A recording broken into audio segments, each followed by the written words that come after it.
কৃষিকাজ garden YouTube চ্যানেলে সবাইকে স্বাগত। গ্রীষ্মকালে কি কি শাকসবজি চাষ করা যায় তা নিয়ে আজকে আমরা আলোচনা করব। আমরা আমাদের ছাদ বাগানে গ্রীষ্মকালকে কেন্দ্র করে কি কি শাকসবজি লাগাবো সেগুলো এবং এর বাইরেও কি কি শাকসবজি গ্রীষ্মকালে চাষ করা যায় সে সম্পর্কে আপনাদের সাথে বলবো। আসুন প্রথমে আমরা এই বীজগুলোর সাথে পরিচিত হই। এই যে দেখতে পাচ্ছেন এই বীজগুলো হচ্ছে পাট শাকের বীজ। এটা তিতা পাট শাকের বীজ। আপনারা চাইলে মিষ্টি পাট শাকও চাষ করতে পারেন। আর এই যে এখানে দেখতে পাচ্ছেন পাঁচমিশালি কিছু বীজ।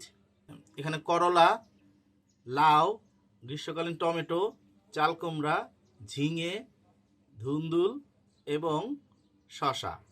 এটা সাদা জাতের ধুন্দুল। আর এই যে এখানে দেখতে পাচ্ছেন এটা কলমি শাক। এই যে এখানে দেখতে পাচ্ছেন যথাক্রমে ডাঁটা শাক এবং লাল শাক। আর এই যে এখানে দেখতে পাচ্ছেন দুই রকমের বরবটি, একটা হচ্ছে খাটো জাতের বরবটি এবং এটা হচ্ছে লম্বা বড় বরবটি। আর এই যে এখানে দেখতে পাচ্ছেন এটা হচ্ছে পুঁই শাকের বীজ। আর এই যে যে বীজগুলো দেখছেন এগুলো হচ্ছে ঢেঁড়সের বীজ। আমাদের বাগানে যে ঢেঁড়স গাছ ছিল তার থেকে এই বীজগুলো সংগ্রহ করা।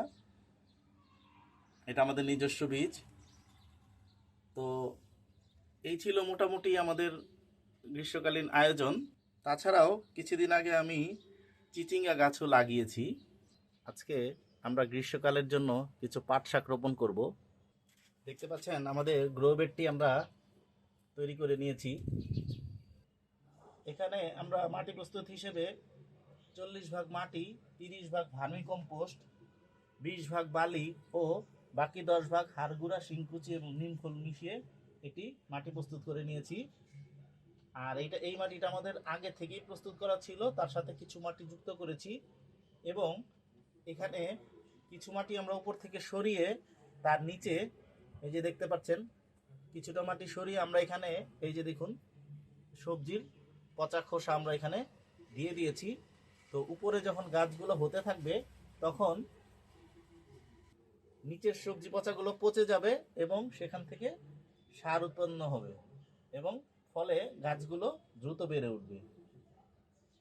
আর এর জন্য এই বেডের মধ্যে আর কোনো রকমের সার না দিলেও চলবে, যেহেতু পাট শাক খুব অল্প সময়ের মধ্যেই খাওয়া যায়। দেখা যায় যে চারা হওয়ার 15-20 দিনের মধ্যেই চাইলে পাট শাক খাওয়া যায়। তো সুতরাং এর জন্য খুব বেশি সারের প্রয়োজন হবে না।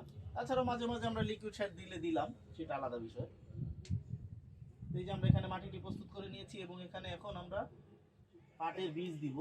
আর আমরা পাটের বীজ হিসেবে তিতা পাটের বীজ নিয়েছি।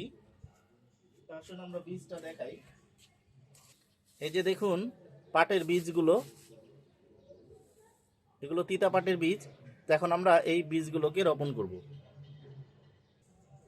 প্রথমে বীজগুলোকে আমরা এই যে এইভাবে ছড়িয়ে ছিটিয়ে দিচ্ছি।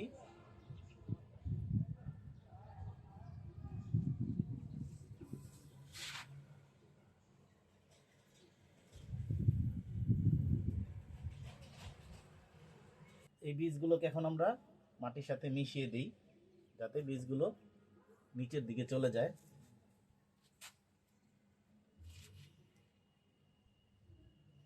এই যে দেখুন এখানে আমরা পাট বুনেছিলাম, এই যে পাটের চারা উঠেছে। এই যে দেখতে পাচ্ছেন পাটের গাছ উঠেছে। এখানটা একটু বেশি ফাঁকা ফাঁকা হয়ে গেছে, তো এই ফাঁকা জায়গাগুলোতে আমি আবার নতুন করে আরও কিছু বীজ দিয়ে দিয়েছি। তো এগুলো ওই যে দেখুন জার্মিনেট হতে শুরু করেছে। এই বেডটাতে ডাঁটা শাক দিয়েছি আর তার সাথে এখানে এই যে বরবটি, এখানে দেখুন দুটো বরবটি উঠেছে।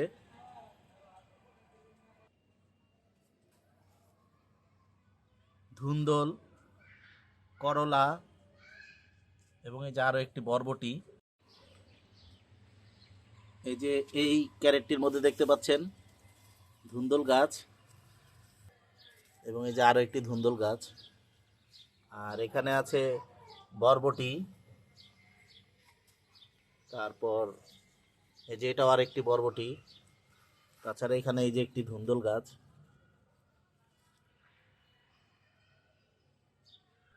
তো আরো কিছু গাছ বসিয়েছি আমাদের উপরের ছাদে, চলুন দেখাই।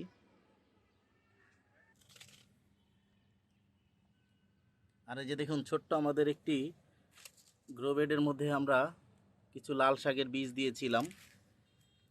এই যে দেখুন, এখানে লাল শাক কিন্তু হয়েছে, অল্প হয়েছে। আসলে অল্প হয়েছে কিনা বোঝা যাবে না, কারণ এখানে পাখিতে প্রচুর কচি পাতা খায়। তো মনে হয় পাখিতে পাতা খেয়ে নিয়েছে। আরও কিছু গাছ উঠেছিল, বেশ কিছু বীজই তো এখানে দিয়েছিলাম, সেই তুলনায় বীজের জার্মিনেশন কম মনে হচ্ছে। তো দেখা যাক। এখানে মরিচ লাগিয়েছি, এখানে পুঁই শাক আছে, পুঁই শাকের আরও অনেক চারা উঠতেছে। এখানে এই যে দেখুন, এখানেও মরিচ আছে, একটি পাট গাছ এই যে এমনিতেই উঠেছে। আর এই যে দেখুন, গ্রীষ্মকালীন টমেটো। এখানে কিছু ধনিয়া পাতা উঠেছে, এগুলো আমাদের যে ধনিয়া গাছ ছিল সেই গাছ থেকে বীজ পড়ে সেখান থেকে উঠেছে। এই যে দেখুন, এখনো কিছু ধনিয়া বীজ রয়েছে গাছে।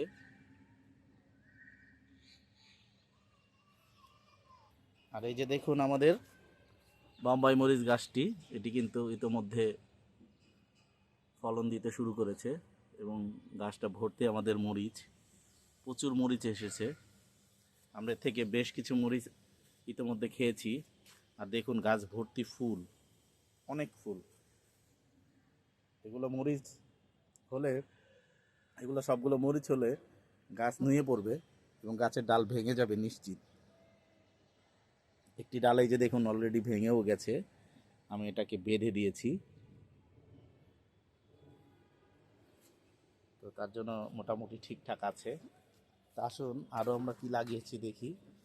এই যে দেখুন, এখানেও বিভিন্ন রকমের বীজ দিয়েছি, সব এখনও উঠে নাই। এখানের মধ্যে এই যে একটি বরবটি গাছ উঠেছে। এই যে দেখুন, আমাদের এই বস্তার মধ্যে একটি করলা গাছ উঠছে। আর এই যে এখানে দেখুন, আমরা আমাদের গরমের জন্য কলমি শাক লাগিয়েছিলাম। কলমি গাছগুলো কিন্তু খুব সুন্দর হয়েছে, 10-12 দিনের মতো হয়েছে এই কলমি গাছগুলো লাগিয়েছি। এখানে একটি শিম গাছ উঠেছে, এটা এটা অবশ্য আমরা লাগাই নাই, এটা থাকবে আমাদের। সামনে শীতে আশা করি এটাতে শিম ধরবে। তো গাছটা আমরা মারবো না, রেখে দিব। কারণ আপনারা জানেন, গত বছর আমরা একটি, এই যে এরকম সময় একটি শিম গাছ হয়েছিল, সেটাকে আমরা রেখে দিয়েছিলাম এবং এই বছর আমরা শীতে প্রচুর শিম পেয়েছি, লাল শিম। এটাও আশা করি লাল শিমই হবে, কারণ এই পাশটাতে যেহেতু এই ব্যাগটা ছিল, এখানে লাল শিমের গাছ ছিল, আর আমাদের অন্য পাশে ছিল সাদা সিমটা। তো যাই হোক, লাল হোক সাদা হোক সেটা পরে দেখা যাবে। আর এখানে এই যে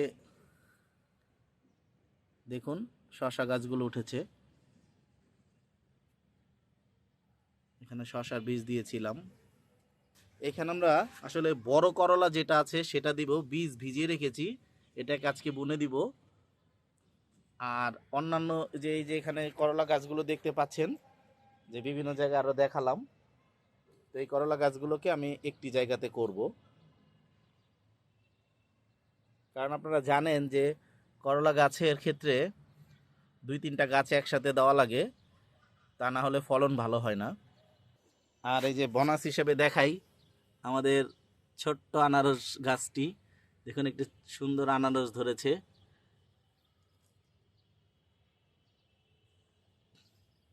আনারসটা আস্তে আস্তে একটি শেপ নিচ্ছে, ক্রাউন সাকারটা বড় হচ্ছে।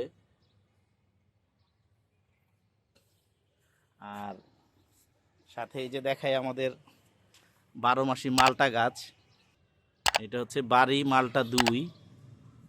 এই যেখানে দেখতে পাচ্ছেন আমাদের একটি মরিচ গাছ, এই গাছটি কিন্তু আমাদের শিম গাছের সাথে ছিল, বলতে গেলে 1 বছর ধরে এখানে আছে। গাছটার ওরকম আপডেট নাই, এখন যেহেতু এখান থেকে শিম গাছ উঠিয়ে ফেলেছি, তো এখন এটা আস্তে আস্তে একটা অবস্থায় চলে আসতেছে। তো ইতিমধ্যে কিছু ফুলও চলে এসেছে, এখান থেকে আশা করি কিছুদিনের মধ্যে মরিচ ধরতে শুরু করবে। লাইক, শেয়ার, কমেন্টস এবং সাবস্ক্রাইব করে ইশিকাস গার্ডেন ইউটিউব চ্যানেলের সাথেই থাকুন আর এমনি আরও ভিডিও দেখতে থাকুন।